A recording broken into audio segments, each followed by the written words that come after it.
आज का मार्केट तो जो मैंने कल टारगेट दिया था 24,300 के आसपास, तो मार्केट तो डायरेक्टली गैप अप ही हो गया, तो बाई करने का मौका ही नहीं दिया।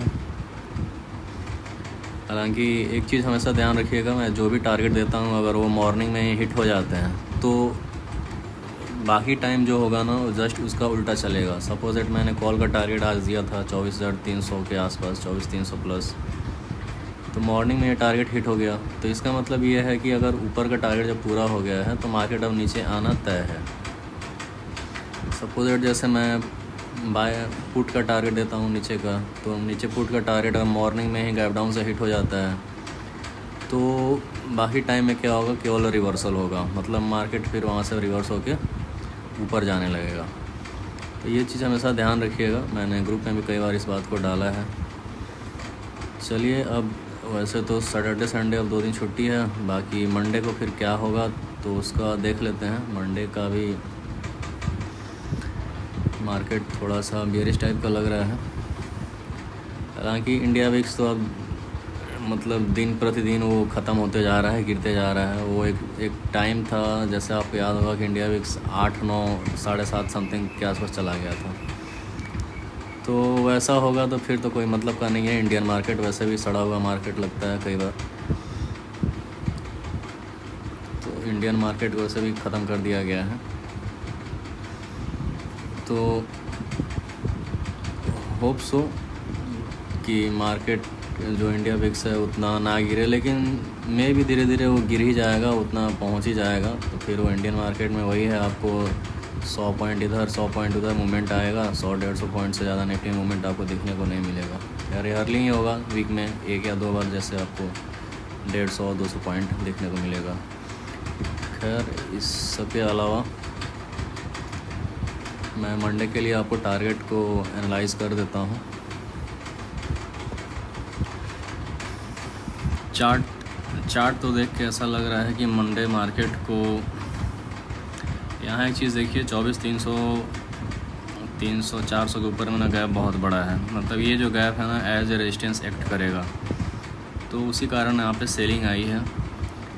तो ये रेजिस्टेंस एक्ट करेगा ही करेगा उस दिन भी।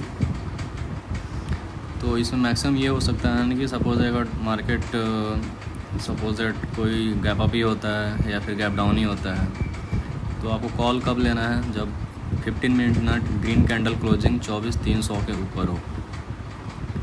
आपको कॉल के लिए कब जाना है, जब 15 मिनट ग्रीन कैंडल क्लोजिंग 24,300 के ऊपर हो।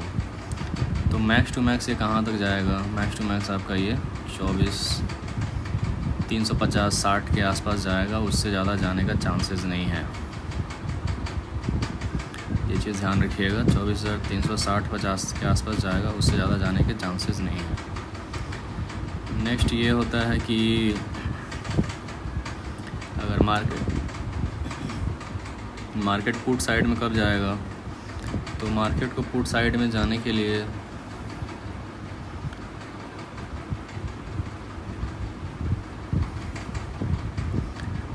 $24,230 के नीचे क्लोजिंग देना ज़रूरी है, तब मार्केट आपका फिर यहाँ तक आ सकता है। 24,130-32 के आसपास 40 तक आ सकता है, उससे ज़्यादा नीचे नहीं जाना चाहिए, क्योंकि फिर यहाँ पे भी गैप जोन है, तो ये एज ए सपोर्ट वर्क करेगा। तो इसको आपको थोड़ा ध्यान दीजिएगा।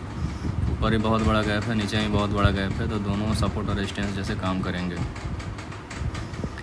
तो मैक्स टू मैक्स टारगेट आपका पुट में यही रहेगा, 24,130-40 के आसपास। तो ऊपर का टारगेट मैंने आपको बता दिया 24,370, और नीचे का टारगेट आपका रहेगा 24,130-40 के आसपास। अगर मार्केट बहुत ज़्यादा हाइपर बुलिश हुआ, तो अगर मार्केट फिर मान लीजिए कि 24,000 ये 387-400 के आसपास दिखता है, तब तो आप ये भी देख लीजिएगा कि ये जो गैप है 24,500, ये भी जल्दी से मिल जाएगा उस दिन भी, क्योंकि ये गैप बहुत बड़ा है और इसमें बड़ा बड़ा कैंडल देखने को मिलेगा, क्योंकि ये सब नो लिक्विडिटी जोन्स में आते हैं।